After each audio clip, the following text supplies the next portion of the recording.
All right, let's talk Nebraska Cornhuskers football. Look, this season it had its ups, it had its downs. There was a lot of good things to be excited about, a lot of things to be disappointed about. But now we're focused on the offseason. Of course, bowl prep is underway, and Nebraska under Matt Rule is once again taking a smart strategy, especially considering the environment we're in. I think this is great news for Nebraska. I'm Nick, and this is Saturday Morning Inspection.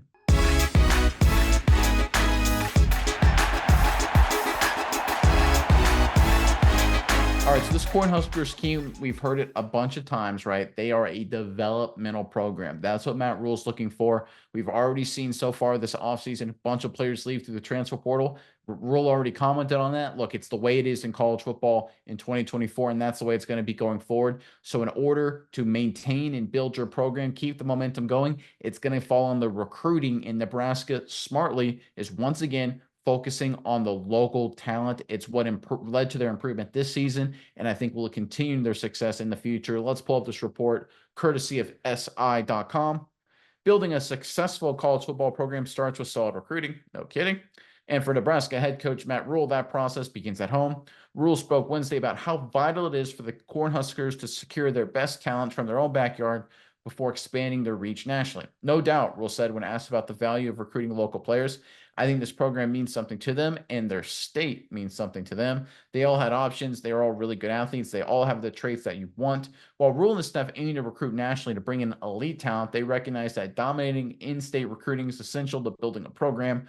For Nebraska, the path to national prominence begins with ensuring the state's best players wear Husker red. I could not agree more, especially considering where Nebraska is as a program. Miles, I know you've got a few thoughts on this, but first, Nebraska fans, Husker fans, in the comment section below. Regular season, it's behind us. Now let's take a step back, take a chance here, look at this season, and figure out who was your MVP. Who was the guy that was the most impressive player for Nebraska this season?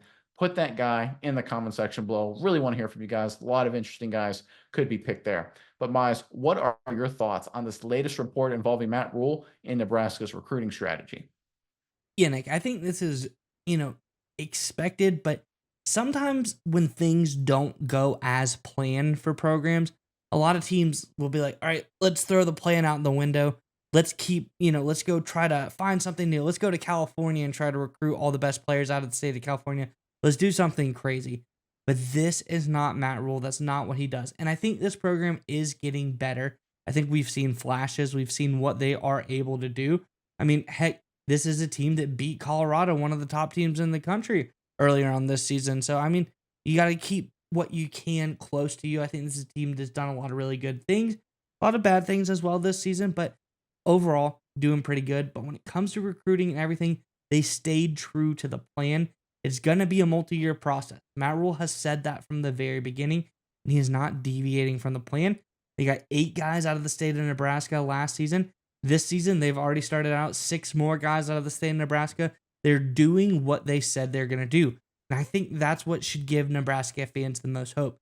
This is a guy who has a plan, he knows what he's doing, and he's sticking to that plan. He's not going to throw a ton of money and try to, keep these guys that want to go into the transfer portal. He wants people that want to play at Nebraska, and he's saying, hey, we have great players around us. Let's recruit locally, get the guys that want to stay here, get a really good solid base in, throw in, I know, a couple of players here and there from around the country that are really good when we get the opportunity to, but we got to keep our base. We've got to get a really solid program.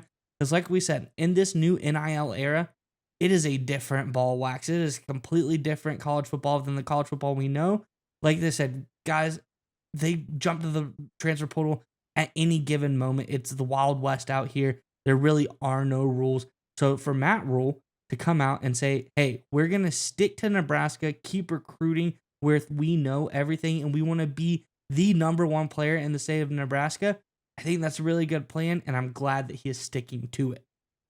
Oh, 100% agree with everything you said there. Look, the fact that we're in the Wild West when it comes to NIL, transfer portal, all of that kind of stuff, I think recruiting and winning locally for programs that aren't winning national titles or competing for them right now is absolutely critical because you can get a top flight recruit if you're in Nebraska from, say, Texas, right? And he commits and comes in for a year or two, but you're going to have A&M, you're going to have UT, you're going to have Alabama, you're going to have LSU calling him nonstop, offering him in some cases, millions and millions of dollars to transfer. And that's just something you can't compete with if a kid's from that area, right? If he wants to go home, be around his friends and family and all that kind of stuff and get paid millions of dollars, heck, who could blame him? I'd want to do that too. In order to mitigate some of that, you've got to have the backbone, the core, the foundation of your team, certainly the depth from local kids that won't be swayed as easily with any terms of big transfer pitch, right? If you got a kid from Nebraska, right, and he's from an hour away to school, and he gets a call from a program in Texas, he gets called from Texas A&M, hey, you want to come down to College Station?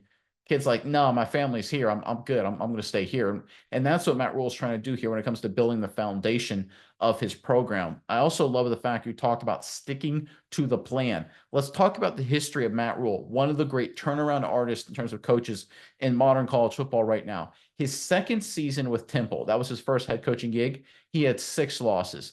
His third season, double-digit wins. His second season with Baylor, 6 losses. His third season, double-digit wins. His second season with Nebraska, 6 losses. We'll have to see what year 3 brings into the fold. The reality is this is the plan that Matt Rule has in place. It was a multi-year, multi-step plan. It was never going to be totally honest, a season where Nebraska was going to go 10-2, 11-1 this year. Ain't going to happen. Matt Rule is building a long-term program. The big decisive year is year 3. Now, look, if Nebraska, if they're not like devastated by injuries and they go 5-7 next year, okay, the plan didn't work. Let's be totally honest. But I'm expecting, based on past performance, which is the best predictor of future success, look at his performance at Temple, look at it at Baylor. Year 3 is going to be the breakout year for Nebraska if they stick to the plan. Glad to see Matt Rule is. I think it's a good sign for the Huskers going forward.